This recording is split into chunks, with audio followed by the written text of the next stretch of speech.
Yaani mimi siyapendi hayo maisha ya kijiweni mume wangu. Hivi hujagundua kwamba huo ndo umaskini wetu? Nategemea madili mke wangu. Leo nishike hapa, kesho nishike pale. Unapotaka nifanye kazi za ofisini, kwa elimu gani nilionayo? Hebu nivumilie kidogo, haya yote yataisha. Hayawezi kuisha bila kuchukua hatua mume wangu. Kabisa kabisa, hawezi kuisha bila kuchukua hatua. Hilo mume wangu sisemi. Hiyo ndo kauli. Mbea mtaa amefika leo, kazi tunayo. Kwa hiyo kumbe nyie leo mlikuwa hamna chakula wala mboga. Unga ulikuwa kilo 3 na umeisha.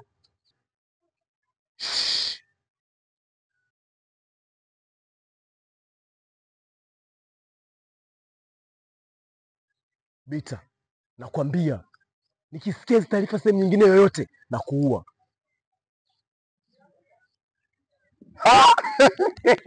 Baba utazisikia, nakwambia kabisa, Mungu vile utazisikia. Ndio kutangaza mji wote.